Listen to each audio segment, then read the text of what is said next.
The movie begins with a man named Chris Johnson sitting alone in a diner. He checks his watch, looks at the exact time, and suddenly turns toward the entrance as if expecting someone to walk in. Nothing happens, so he calmly gets up and leaves. Chris lives in Las Vegas, where he earns a living performing in a small magic show under the stage name Frank Cadillac. He steps on stage and starts performing prediction tricks, but the audience isn't very impressed. To prove himself, he invites a young woman from the crowd. Chris predicts the exact second her necklace will fall into her drink, and just as he says it will, it happens. The audience applauds, assuming it's just a clever illusion. Unknown to Chris, however, two FBI agents are watching him closely from the audience. Chris has a unique ability. He can see into his own future, but only up to 2 minutes ahead. Since the magic show barely pays the bills, he spends his free time gambling in casinos. However, he only places small bets and wins modest amounts, carefully avoiding jackpots so he doesn't draw attention. Even so, the casino has been monitoring him. On this particular day, the security team, led by Roybal and his partner Davis, keeps a close watch on Chris through the CCTV system, trying to figure out if he's cheating. Oh, he's not counting, not off the top of a 5-deck shoe. Isn't it that 2-bit magic act over at the back page? What's his name? Yeah, it's Frank Cadillac. Is he pulling tricks on us? Is that legal? You can't trick the deck. I'm telling you, that little prick knows what's coming. If he's running that good a system, why is he not betting more? That's gonna be my second question.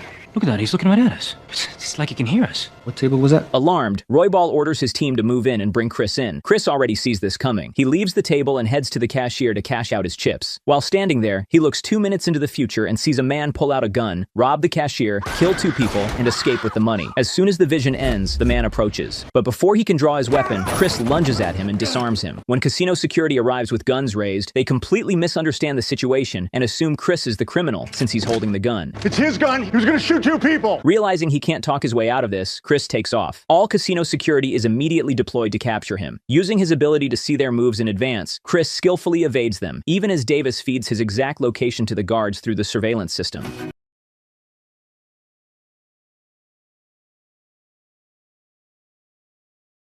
Head at all times. At one point, Chris ducks into a restroom, quickly changes his outfit, and walks back out in disguise. By the time Davis alerts the team, Chris is already heading for the exit. He escapes the building, steals a car, and speeds away. Roybal contacts the Las Vegas police, and a high-speed chase breaks out through the city streets. As Chris approaches a train crossing, he sees a future where he slows down and gets hit by an oncoming train. Acting on this knowledge, he floors the gas pedal and crosses the tracks just seconds before impact. The police are forced to stop, and Chris successfully escapes. Meanwhile, FBI agent Callie Ferris shows the casino footage to her boss. He rose to the top of our gambling fraud wish list about 2 months ago. Now what he does has nothing to do with luck. It's definable ability. Look at him. He knows exactly what to do to not be caught. She's been tracking Chris for some time and believes he has a genuine supernatural ability. Her boss dismisses her theory, reminding her that European terrorists have stolen a nuclear weapon from Russia and plan to detonate it somewhere in Los Angeles. Every available agent is needed for that mission. Callie insists that if they can find Chris, his ability could help locate the nuclear device. Reluctantly, her boss agrees and gives her 5 days to prove it. Callie immediately orders her assistant Kavanaugh to bring in Roybal. Kavanaugh arrives at the casino, flashes his badge, and escorts Roybal to the FBI's mobile command center. There, Callie questions him about Chris. Roybal explains they were monitoring Chris for possible cheating. Callie shows him a photo of Chris looking directly into the camera and asks what they were discussing at that exact moment. Roybal admits he was just about to call in Chris's arrest when Chris suddenly looked up. Callie pieces it together. So he doesn't have to be there to do it. Once you enter his consciousness, he can pick it up. After thanking Roybal, Callie dismisses him.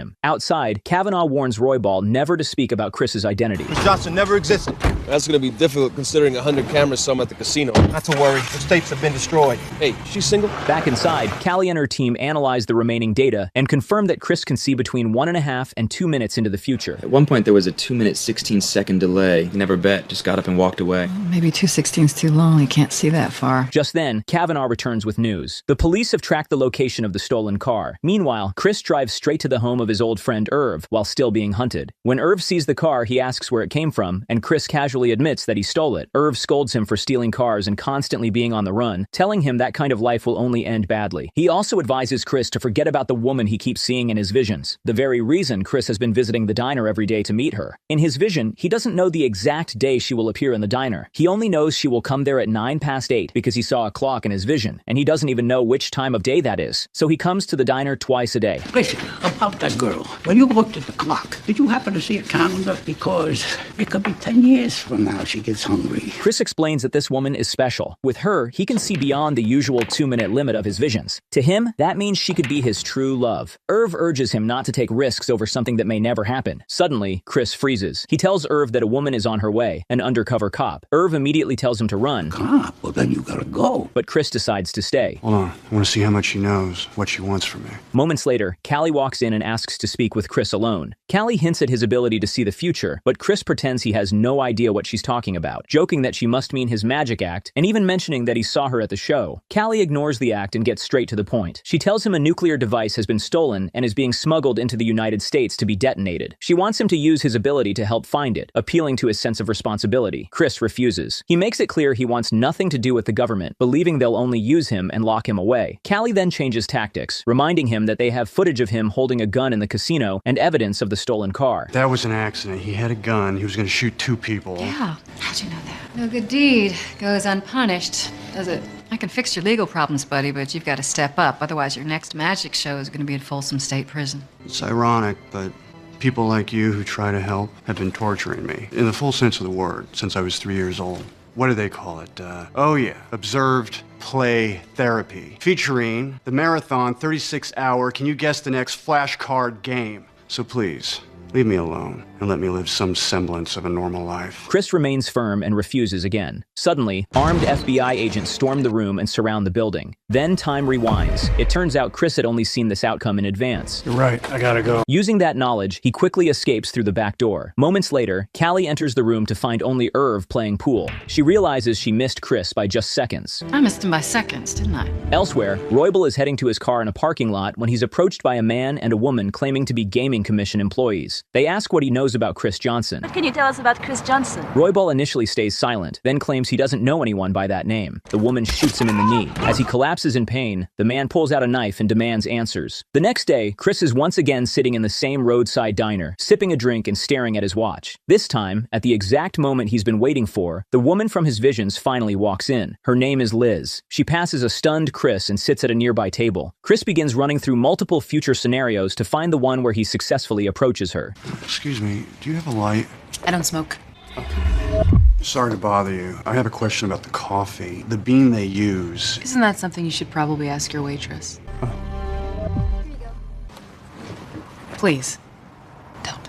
None of his attempts work. Liz's ex-boyfriend Kendall shows up and confronts her about avoiding him. He becomes aggressive, grabbing her hand and refusing to let go even when she says he's hurting her. Chris steps in and tells him to back off. Kendall reacts angrily and throws a punch, but Chris effortlessly dodges it. Kendall keeps swinging, yet Chris avoids every blow and even knocks him down without trying, all while calmly talking to Liz. He pins Kendall down, forces him to pay for Liz's breakfast, and performs a quick coin trick. Still, Liz isn't impressed and walks away. You know what? You two work things out. That future doesn't work either. Time resets again. This time, Chris lets Kendall punch him, even though he sees it coming. Liz immediately yells at Kendall and tells him to leave. She stays behind to help Chris. As they talk, Chris tells her his car was stolen and that he's trying to get to Flagstaff. Liz reveals she's heading there too, where she teaches at a local school. Feeling sympathetic, she offers him a ride, though she jokes that he doesn't seem like a psycho. Soon they're on the road together. During the drive, Chris suggests that meeting at the diner and heading in the same direction must be destiny. Liz disagrees, saying she doesn't believe in destiny and that life is better when it's unpredictable. Meanwhile, Callie and Kavanaugh track Chris to the diner and question the owners. They learn that Chris has been coming there daily and always leaving at exactly 8:09, except for that day. The owners mention he met a woman and that they overheard the two of them talking about going to Flagstaff. After leaving, Callie orders Kavanaugh to pull traffic camera footage from the area to track Chris's route. Then Kavanaugh drops shocking news. Roybal has been found dead in a parking lot with his throat cut and his kneecap shattered by a gunshot. You're telling me this now? We just talked to him about Johnson. Hey, I just found out. She quickly realizes the terrorists must be responsible and that they're trying to eliminate Chris before he can interfere with their plan. Chris and Liz arrive at an Indian settlement near the Grand Canyon, where a local tribe lives and where Liz works part-time as a teacher. As they head toward the main village, Chris mentions that he'd like to meet the tribe's shaman. Liz then pulls out a small gift, explaining that it's for one of her students' birthdays. As soon as the children see her, they rush toward her and hug her excitedly. Later, she sits with them, and they teach her words from their native language. One of the kids innocently asks if Chris is her boyfriend, pointing out that he keeps staring at her. Liz looks up and notices Chris watching her with admiration. Chris walks over and performs a magic trick for the birthday boy, delighting the children and impressing Liz as well. After leaving the settlement, Liz asks where he learned to do magic. Chris explains that he performs in Las Vegas under the stage name Frank Cadillac, a name inspired by two things he loves, Frankenstein and Cadillacs. They continue their journey, but heavy rain begins to fall. Liz dozes off and ends up sleeping on Chris's shoulder as he drives. When she wakes up, she apologizes and comments on how hard it's raining. Shortly after, they reach a blocked section of the road, where construction workers explain that flooding has washed the road away. We'll spin around and go back about 2 miles, take your second left. There'll be a motel there called Cliffhanger, thanks. With no way forward, Chris and Liz head to a nearby motel for the night. Meanwhile, at the FBI office, Callie is practicing at the shooting range when Kavanaugh approaches her with new information. After reviewing traffic camera footage, they've gotten a positive identification of Chris. Using the magic cinematic zoom and enhance feature, they notice the car's permit number and request that Liz's car be tracked. There. Zoom in. That's a permit. Track it and find her. Isolate vector A6. Rotate. Zoom in. Remove occupant. Frisk. Enhance pants vector D7. Isolate pocket contents. Enhance. Enhance. Enhance. Enhance. Enhance. Enhance. Enhance. Enhance. Meet me at the strip club tonight. It all goes down. XOXOVB. Back at the motel, Chris helps Liz settle into a room and lights the fireplace to keep her warm. Liz points out that there's only one bed. Chris reassures her and says he'll sleep in the car instead. Liz gives him a blanket and they say goodnight. Later that night, Liz looks out the window and sees Chris sleeping in the car, which makes her feel guilty. The next morning at a port, the terrorists unload shipping containers. Inside one of them is the stolen nuclear device. They assemble its components and test its activation. The same men who killed Roybal report to their leader. The head of casino security. What did you learn from him? For a macho guy, he screams like a girl. But he was questioned by federal agents looking for Chris Johnson, yes? He said they haven't found him yet. Do you believe this shit? We can see things before they happen. It makes no difference what I believe. We're wasting our time looking for some magician. Look, we spent 2 years setting this up, and that man out there is worried all this will be compromised by Johnson. Why are the same authorities that are looking for us so interested in him? Get rid of him.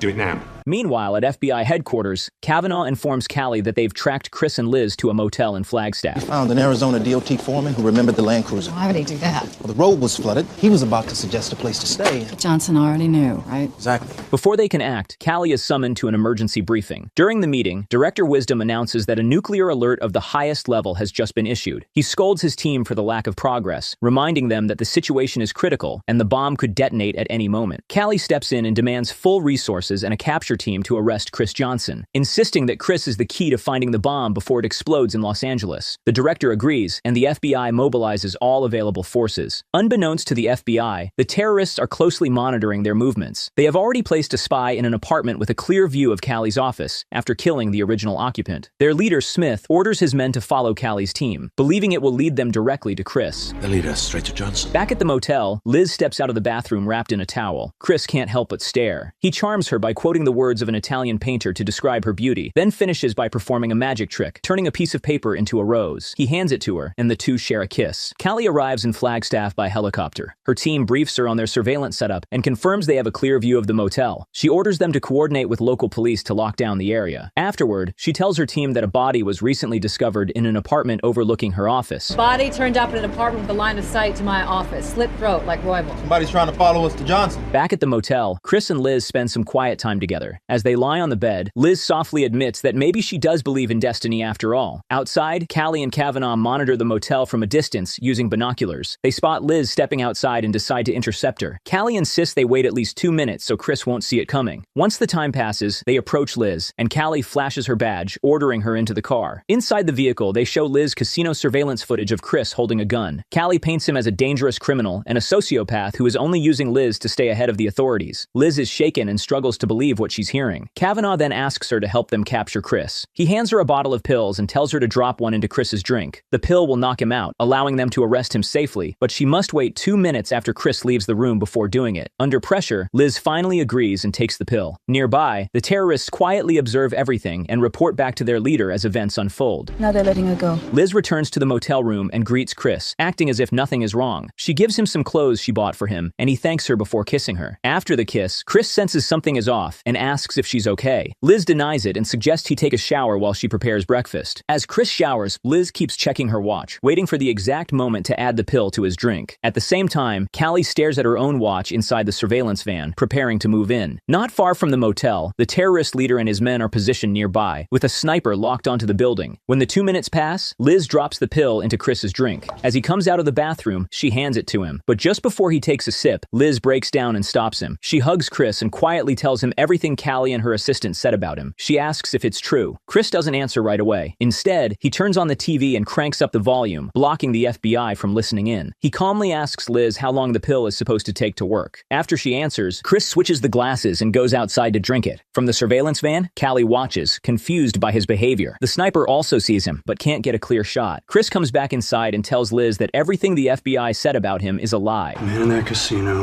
would have killed 2 people. It happened. It just hadn't happened yet. Oh my God, you are delusional. To prove it, Chris begins predicting every line spoken on TV before it's said, switching channels repeatedly and getting it right every time. That's right, sir. You're the only person authorized to do so. That's right, sir. You are the only person authorized to do so. You can't get lost in the woods if you never go into the woods. You can't get lost in the woods if you never go into the woods. Stunned, Liz asks how he's doing it. Chris explains that he was born with the ability to see the future, but only up to 2 minutes ahead, and only when events are directly connected to him. He then reveals something even more shocking. For some reason, when it comes to Liz, he can see much further into the future. For some reason, I saw you far beyond anything I'd ever seen before, and I don't know why. What do you mean you saw me? You've been doing that to me? That you know what I'm gonna do and what I'm gonna say? That you've just been setting me up? No, I haven't. Chris denies it, explaining that he's been searching for her because he doesn't understand why she's different. When Liz asks why the FBI is chasing him, Chris says they believe his ability could help with national security. He refuses because his visions are limited, but with Liz, those limits disappear, something the FBI doesn't yet know. Chris hands Liz an envelope containing $10,000 and tells her to set her watch 7 minutes ahead. He writes instructions on a piece of paper and tells her to follow them exactly 45 seconds after he leaves. He promises that whether it takes a week or a month, he'll find her again. After kissing her goodbye, Chris walks out. Outside, Callie realizes something isn't right. Something's wrong.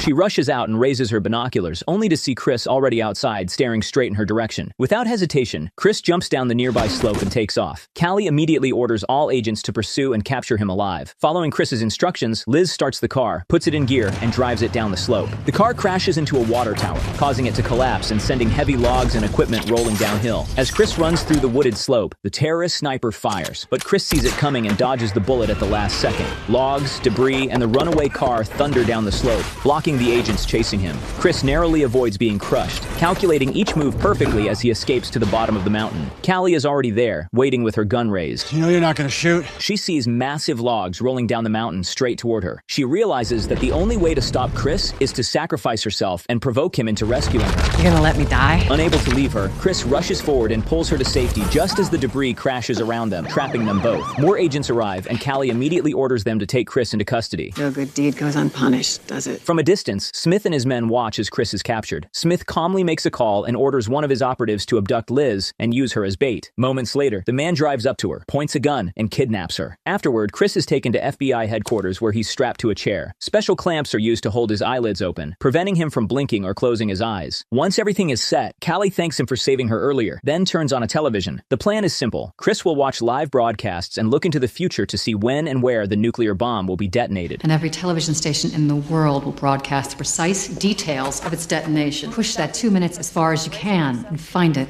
If I do what you want, you'll keep me in this chair forever. As he focuses, Chris is pulled into a vision of the future. In a news report set 2 hours ahead, reporters reveal that a woman has been strapped to explosives, tied to a wheelchair, and abandoned on the roof of a parking garage. To Chris's horror, the woman is Liz. He watches as bomb squad officers carefully approach her, trying to save her. Suddenly, the terrorists detonate the bomb, killing Liz instantly. Overcome with panic, Chris snaps back to the present. Callie immediately asks what he saw, but Chris refuses to tell her. Instead, he insists that he can help them better if he's taken out of the room. Callie reluctantly agrees and orders him moved to a holding cell. Chris is placed in a holding cell. He asks for a cigarette, and when the guards are briefly distracted, he attacks them, using his foresight to anticipate their every move. He incapacitates them with ease and slips out of the cell. The alarm is triggered, throwing the entire building into lockdown. Callie and several agents give chase as Chris runs through the facility. A helicopter tracks his movement from above while he heads toward the parking garage he saw in his vision. Chris makes it inside and rushes up to the roof. Callie orders her team to stay back and follows him alone, gun drawn. On the rooftop, Chris stands at a distance from the spot where he knows Liz will be killed. Callie confronts him, demanding to know why he's there. Chris finally confesses that Liz will die on that roof in 2 hours. Callie offers him a deal. She'll help him save Liz if he helps them find the bomb. He agrees, and they quickly come up with a plan. She believes the terrorists are using Chris as bait. 10 to 1, you go out on that roof, they're gonna put a bullet in your brain. I know. She orders a shutdown of all radio and telecommunications signals in the area. The idea is to let Chris walk into the open so the sniper reveals himself. When the shot is fired, Chris will fake being hit, exposing the shooter's location so the FBI can take him down. Chris walks into the open area of the garage. When Chris reaches the center, the sniper fires. Chris dodges the bullet at the last second but collapses, pretending he's been shot. The sniper tries to contact his superiors, but the call doesn't go through because of the shutdown. The FBI detects his location from the gunshot and eliminates him immediately. Chris stands up unharmed as Callie approaches him. He admits that in every future he's seen, Liz still ends up dead. Callie suggests a different approach, saving Liz before she's ever brought to the parking garage. Chris looks further into the future and sees the exact moment Liz will be transported. He manages to read the license plate number of the van that will carry her. He gives the number to Callie, who immediately orders it tracked. Meanwhile, Liz has already been strapped with explosives and loaded into the van, which is preparing to leave the port. At that moment, Chris briefs the FBI on how to infiltrate the port. Alpha and Bravo will swarm the entrance. If you could just be quiet and do exactly what I say, I'll save your life. Sniper teams will initiate on Johnson's call. On his call. Are we clear? All elements shoot to kill any hostiles. What about intel? We don't need them. We have him. Moments later, the assault begins. As the van carrying Liz attempts to leave the port and the terrorist leader, Smith, boards a helicopter to escape, the FBI storms the area using armored vehicles and helicopters. Gunfire erupts across the port, forcing Smith and his men to scatter and take cover. Stop the van! Not yet, you'll kill her. On Chris's instructions, Callie takes a precise shot at nearby fuel barrels. Now! The explosion flips the van onto its side, forcing it to crash. Liz manages to break free and escapes into a nearby warehouse, hiding among the stacks. Chris leads the capture team toward her, calling out enemy movements seconds before they happen, allowing the agents to avoid incoming attacks with ease. They got the guy on the crane, northeast corner. Negative, on a visual. Give me that. Aim for the doorway, 8 inches above the guardrail. Liz struggles to remove the bomb vest, but can't. As she moves deeper into the warehouse, Smith finds her and takes her hostage. Along with his remaining men, he tries to escape using Liz as a human shield, holding the detonator and threatening to kill her. Chris and the FBI pursue them onto a massive oil tanker. As they retreat, the terrorists plant motion-sensitive explosives throughout the ship to slow the agents down. Chris detects the first explosive moments before it detonates, allowing an agent to safely disarm it. He continues spotting the others in advance, guiding the team around each trap. There are explosives there, and there. Stay close. One of the terrorists hides in a concealed position and prepares to ambush them. Chris foresees himself getting shot and immediately alerts the team to the sniper's exact location. Sniper. Where? Behind us. Sniper, 6 o'clock. Got a visual? Nobody move. I'll find him. Catwalk, second level. The sniper is taken out before he can fire. To speed things up, they decide to split up to search the ship. We have to clear this deck by deck. You take this one, I'll do the rest. Chris runs dozens of future scenarios at once, mentally searching every possible path. In one of them, he finally sees Smith escaping with Liz near the engine room. Meanwhile, on the upper deck, one of the terrorists catches Callie's team off guard. She opens fire, fatally shooting Kavanaugh. Callie kills the attacker, but it's too late. Kavanaugh dies on the spot. Though shaken, Callie pushes forward. The teams regroup, and Chris leads them to Smith. Callie orders him to release Liz, but Smith keeps her in front of him as a shield, warning Chris to stay back. Chris rapidly runs through every possible future and selects the only outcome where Liz survives. He asks Callie how good her aim is. How good are you with that gun?